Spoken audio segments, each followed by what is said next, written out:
Hello, my brothers and sisters from all over the world.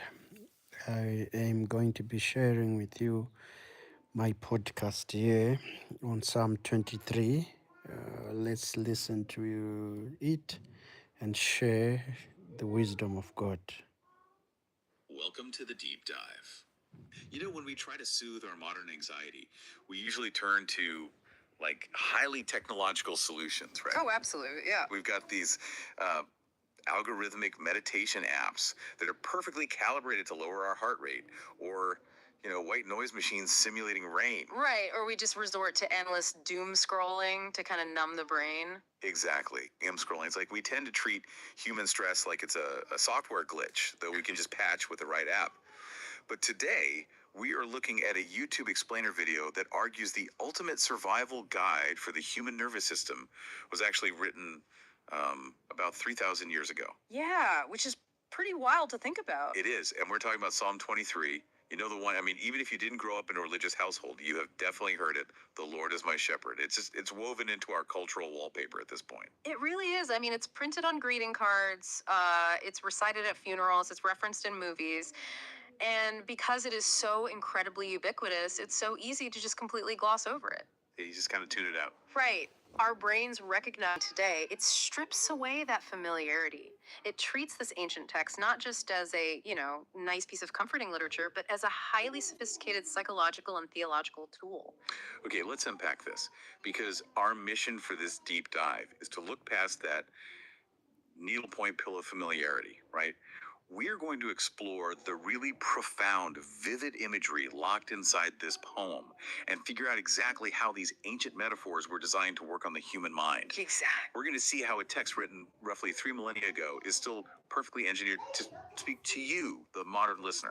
Sitting in traffic, agonizing over an inbox, or just dealing with the heavy realities of life. Yeah, and the goal here goes far beyond just dry literary analysis. It's really about understanding the mechanical function of the text.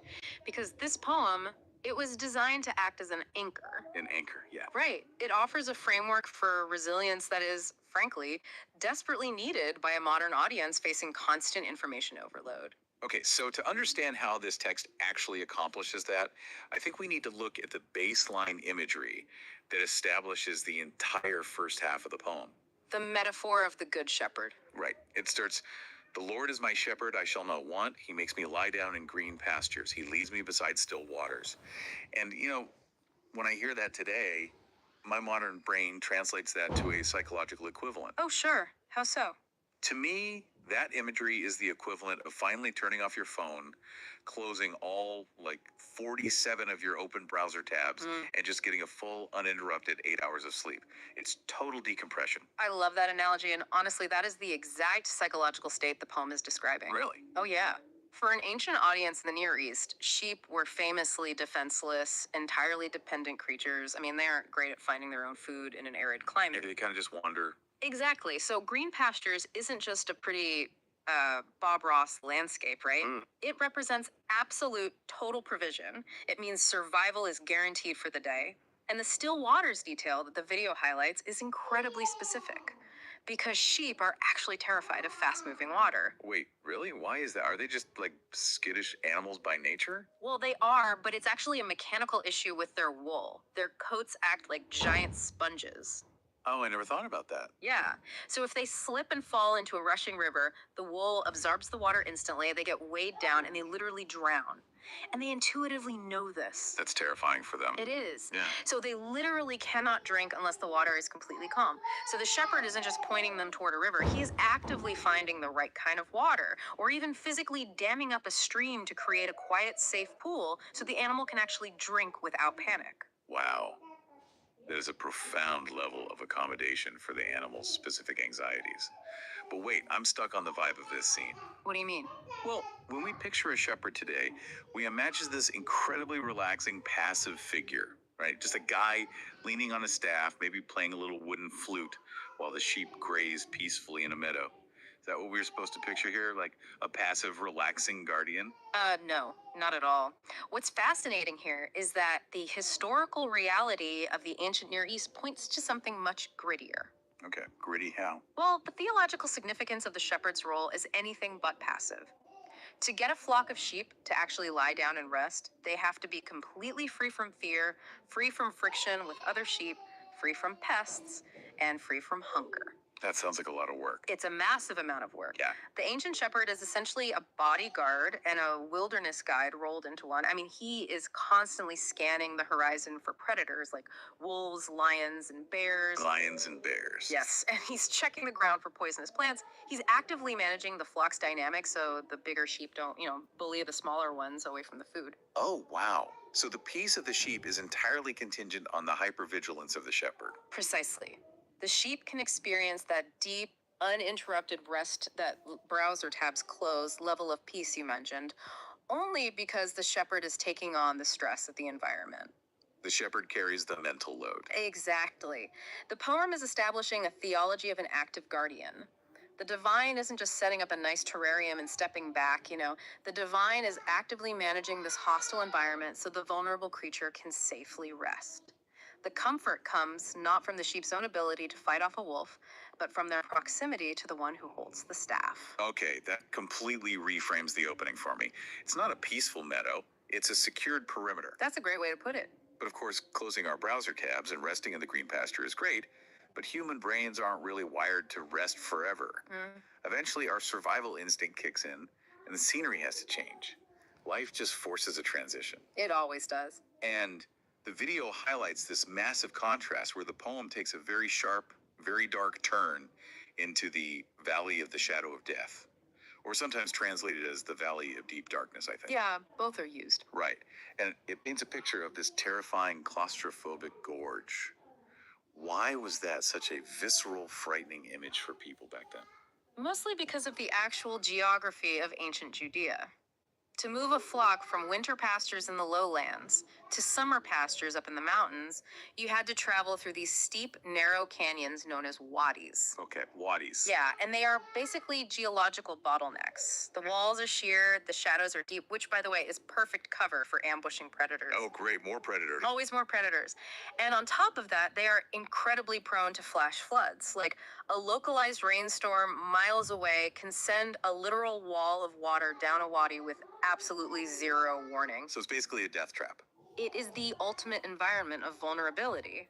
But in the ancient world, traveling through these valleys wasn't optional. It was a necessary peril to reach the next feeding ground. See, here's where it gets really interesting to me. Hmm. The poem doesn't say the shepherd prevents the dark valley. It doesn't say the shepherd, airlifts the sheep over the canyon so they don't have to deal with the predators or the floods. Right. It explicitly says, yea, though I walk through the valley of the shadow of death. The subject is right in the middle of the terror. So, does the poem's real power come from rejecting toxic positivity? Is it acknowledging that terrifying things are inevitably going to happen rather than pretending the valley doesn't exist? Yes. That is the core theological masterstroke of this entire section. It completely dismantles the transactional premise that a lot of ancient and, frankly, even modern belief systems operate on. Transactional meaning, if I do X, I get Y. Exactly. A lot of philosophies suggest that if you are good or if you, please the universe, you will only experience green pastures, and suffering is just a failure on your part. Like you didn't manifest hard enough. Right. But Psalm 23 shatters that completely. It normalizes the valley as an inevitable geography of life. It acknowledges that darkness and proximity to death are unavoidable realities for everyone.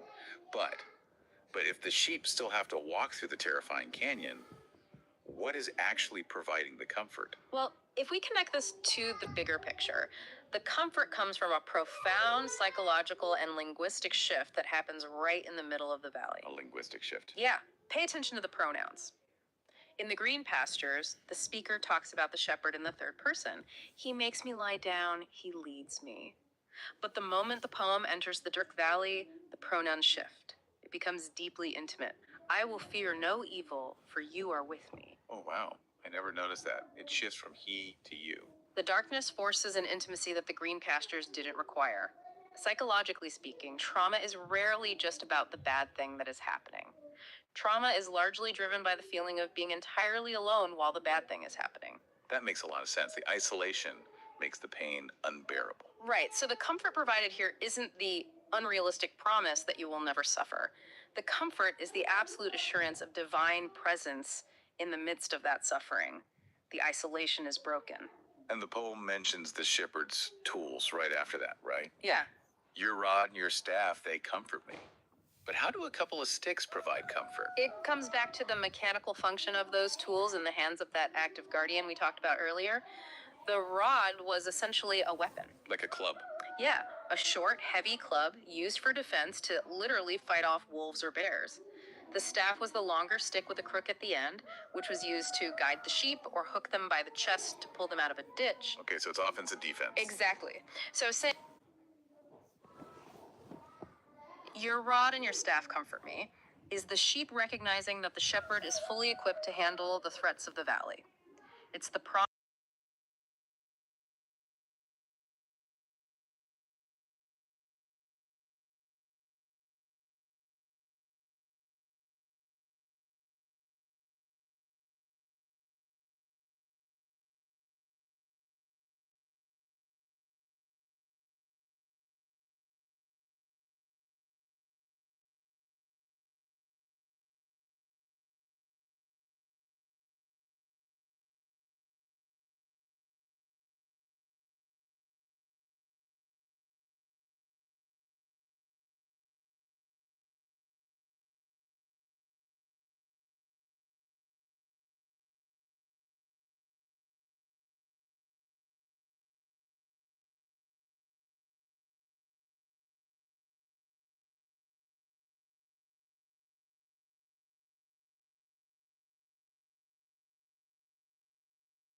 protection in the absolute worst moments of life. The promise isn't immediate rescue. The promise is equipped presence. That is incredibly powerful. It really is. But hold on, I'm stuck on the transition that happens next. Just as we get used to this gritty wilderness survival dynamic, the poem does something completely unexpected. The banquet table. Yeah. Surviving that valley prompts this sudden dramatic shift in the imagery. We leave the sheep and the shepherd behind entirely. Suddenly, we aren't grazing on grass anymore. We're at a banquet table. You prepare a table before me in the presence of my enemies. Hey, quite the pivot. So, what does this all mean? Why abandon the shepherd metaphor halfway through? Wasn't the shepherd doing a perfectly good job representing safety? Doesn't this sudden pivot to a dinner party just confuse the listener? It is a jarring shift, I'll give you that, but it highlights the limitations of metaphors. This raises an important question about the nature of the relationship. The shepherd metaphor is brilliant for illustrating provision and physical protection, but it has a hard ceiling. What do you mean a hard ceiling? Well, a shepherd cares deeply for a sheep, yes, but a sheep is still an animal. A sheep doesn't have a mutual, intellectual, or deeply relational connection with the shepherd. The sheep is ultimately a piece of property. Oh, right. At the end of the day, it's livestock. Exactly. So, by shifting the metaphor to a hospitable host and an invited guest, the poem executes a profound theological upgrade. An upgrade from property to what exactly? To a relationship of deep human divine intimacy and honor. The language here is totally steeped in ancient Near Eastern codes of hospitality, particularly Bedouin hospitality. How did that work back then? Well, in that culture, hospitality wasn't just about being polite and offering someone a drink, right? It was a sacred, binding law. If you welcomed someone into your tent as a guest, you were legally and morally binding yourself to protect that guest with your own life. Seriously? With your own life? Absolutely. There are historical accounts where hosts would literally go to war rather than surrender an honored guest to a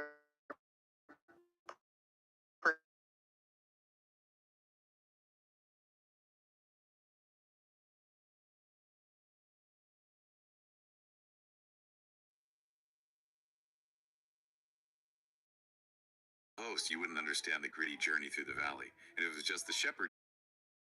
We're still terrified of not having enough, of being alone in the dark, and of being worthless. Exactly. The fear of lacking provision is the need for the green pasture. The fear of suffering alone is the dread of the dark valley. And the fear of being unprotected and unvalued is the need for the hospitable host. Oh, wow. It lines up perfectly. It does. What this ancient poem does is provide a highly structured, memorable framework for that cognitive reappraisal. When you reflect on this imagery, you are giving your brain a new way to process fear. You are mentally shifting the environment. Yes, you are reminding yourself that the hospital waiting room or the boardroom is just a valley. And by definition, a valley is a place you walk through, not a place you are trapped in forever. That's a huge perspective shift. And by focusing on the pronoun shift we talked about from he to you are reappraising your isolation. You're reminding your nervous system that you are not navigating this threat alone. You are visualizing an equipped, protective presence that is larger than the enemies surrounding you. So it's not anti-science or anything. Not at all. It doesn't replace modern medical tools or therapy, but it provides a spiritual and emotional bedrock that algorithms and white noise machines simply cannot replicate. Because an app can't give you a sense of inherent value. I mean, an app can lower your heart rate, but it can't invite you to a banquet table and anoint your head with oil. Right. They can't tell you that you are an honored guest in the universe. Precisely. The poem reminds modern readers that they belong to a narrative of care. It addresses the root of the trauma, the isolation, and the indignity, rather than just treating the surface level stress symptoms. That is just brilliant. You know, we started this deep dive talking about meditation apps and sound machines, and we ended up uncovering this multi-layered psychological masterpiece. It really is a masterpiece. We've gone from the lush, hypervigilant safety of the green pastures down into the terrifying, claustrophobic reality of the dark valley, where the promise of presence kind of replaces the illusion of an easy life. Right. And finally, we arrived at the hospitable host's table, where mere survival is upgraded to infinite honor, dignity, and abundance. It really is an ancient survival guide for the modern mind.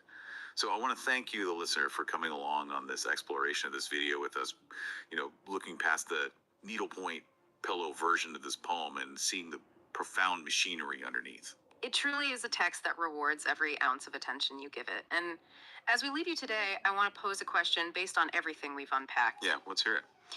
If the ultimate comfort in this poem is the assurance of equipped presence rather than immediate rescue, what does the valley look like in your life right now, and who or what is walking through it with you?